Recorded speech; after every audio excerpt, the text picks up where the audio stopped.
Eram os palácios brilhantes à noite que me faziam sentir mais iluminado do que nunca. Os mercados de rua que prometiam, mais que vender, comprar as ansiedades que se me passeavam entre dedos. O Danúbio, trespassado por barcões e rodeado de colinas enormes, num gesto de quase gloriosa Lisboa a afogar-me a dor da existência contemporânea. As águas quentes, em plena rua em afagos de pele, que borbulhavam a saudade de tudo aquilo que aconteceu, sem nunca ter acontecido, na verdade. As salsichas de esquina que me esborrachavam as tripas em saltos de peito deliberados. O pão frito em óleo pouco confiável, que oferecia dores de barriga instantâneas, mas também memórias eternamente eternas. Os beijos, inesperados entre gestos imprevistos, próprios de quem não ama, mas sim de quem procura somente viver o amor.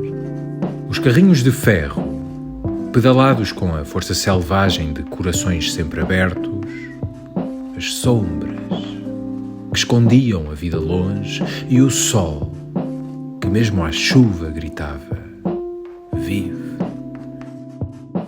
Era isto e mais algumas coisas, claro. Era isto e mais algumas coisas que me fazia entrar num avião, sentir o estômago a tirar-se da cabeça aos pés e partir num voo demorado que me dá sempre uma sensação de coisas estranhas, mas de natureza muito semelhante. Voar de lo-fi na cabeça e olhos semicerrados, nem a dormir nem acordado, mas certeiramente semicerrados, remete-me para uma existência prévia àquela em que tenho estado. Assim, deslocar-me com o barulho de fundo do avião faz-me sentir no limbo daquilo que alguém chamou Eternal Oblivion.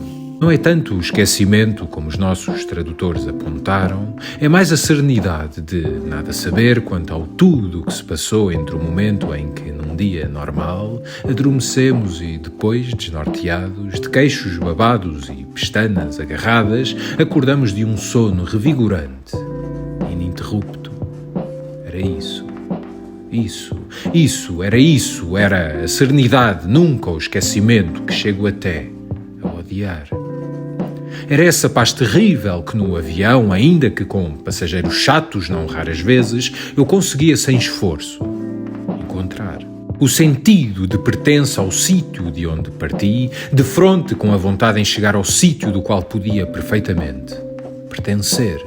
Tudo acaso, aqui ou ali, acaso, tudo, mas era isto, na verdade. Era este anular de querer voltar para trás ou seguir para a frente. Era a plenitude de tudo estar bem no ar, a caminho de um local distintíssimo, vindo de um outro local, igualmente distinto. Tudo em pé de igualdade, temperado pelo fator humano maior, o circunstancialismo da vida. Até ser, de repente, arrancando-me da dormência humana em que deambulava, anunciada a aterragem, o estômago voltar a entregar-se a cambalhotas disfarçadas de alisares de barba e chegar ao destino, percebendo que nem tudo é tão assim. Percebo sempre, na verdade, mas sempre há uma novidade. Em todas as viagens, que já vão sendo algumas, este espanto no seio da vida que visito surge-me reiteradamente disfarçado de perguntas banais. Já viste o que comem aqui?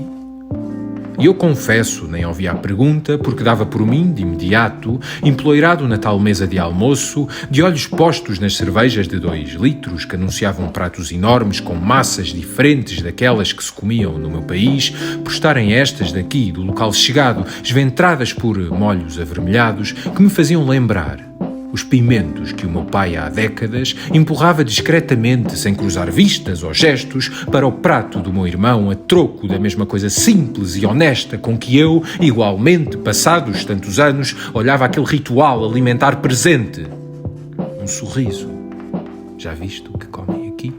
E, inevitavelmente, para além de ver com o coração, depois de ensaios a arredondar vogais rústicas e consoantes assassinas de pátrias alheias, lá estávamos, perante o empregado de traços vincados e barba espessa. É Zeta Kariuk. E nós queríamos o arrepiar de língua consequente por passarmos a ter, em segundos, milénios de uma parte da humanidade dentro daquilo que liberta ou prende o mundo. O eu, pessoal, Sim, mais até que comer era querer sentir em expansão espiritual de olhos fechados e boca aberta a marcha humana que um povo pode fazer ao redor de determinado local, trazendo lá hábitos singularíssimos e humanidades para sempre raras. A marcha que faz de um povo que este é realmente. Um povo na acessão real e única da palavra. Era isso. Era exatamente isto. Era isto que procurávamos logo depois, claro está, da casa de banho, em consequência natural de um voo de quase 4 horas sentado, que antevia a refeição já devorada de garfo, faca e numa terceira mão invisível. Espanto. É certo que depois destas refeições estrangeiras, distintíssimas de hábitos nossos, vinha invariavelmente alguma indisposição.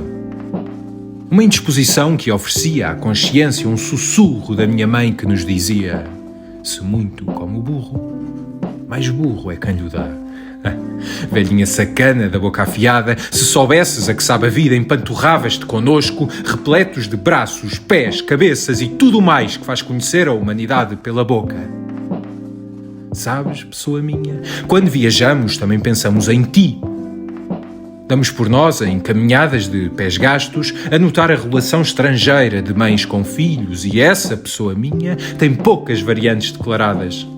Um beijo, um sorriso, uma birra, uma corrida, tudo humanamente perceptível, ainda que numa língua que mais parece granizo a atirar-se violentamente contra uma pequeníssima gruta de pedra em eco. Foge-me da consciência agora, pessoa minha. Foge-me e lembra-te que viajar é ir e voltar. Nunca ir. Nunca. Mas isto do nunca é outra história que se até aos cantos de mim escondo. Para quê escrevê-la agora?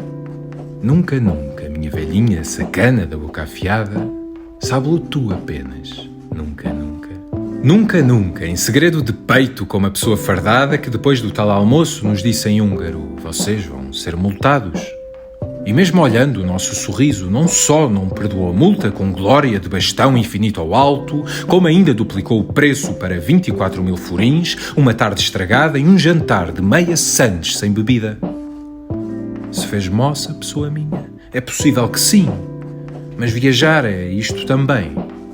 É entender em complemento que o pseudo-eternal oblivion é um estado de espírito de quem o sente, e nunca um estado real e natural do coletivo. Se podia a polícia ter compreendido e aceitado o desconhecimento como uma exceção ao não cumprimento de uma regra social a cumprir de imediato quando sabida, é evidente que sim. Mas para isso teria a tal polícia de cara nunca sorridente e multibanco já estendido de ser recebido ao fim do dia num local onde a amassem, fazendo-a sentir compaixão por outros seres humanos. Que se lixem os 24.000 florins, o dinheiro ganha-se e perde-se. Indiferente. O que foi chato foi a tarde estragada em que ficámos, como crianças que para sempre seremos, sentados à beira do Danúbio com a alma de molho, a remexer a ilicitude do nosso comportamento, à laia de monge enlutado pela eternidade que é mesmo eterna. Esquece isso. Vamos.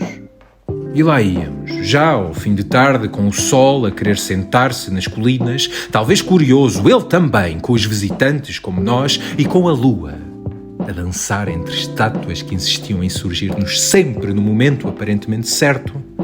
Olha, aquela parece um tipo a pagar a um polícia chato, dizia eu. Esquece isso, já chega da multa. Ouvi em resposta, replicando, mas parece mesmo. Pois, sim. Talvez até se parecesse, mas esta pode ser, muito provavelmente, outra lição do pseudo-incansável Eternal Oblivion que existe em viajar, contra a maré da máquina de produção que nos mordisca diariamente os pés. O facto de precisarmos de ganhar maturidade emocional e saber lidar com coisas que nos fogem ao controle. Há tanta coisa que não controlamos, que o melhor será avançar sempre, corrigindo e procurando fazer o melhor possível, sempre, tirando quanto às dezenas de milhares de florins que a polícia nos levou, ainda que esse pagamento nos tenha oferecido, antagonicamente, mais uma fortuna humana em estar vivo que só o leitor atento entenderá.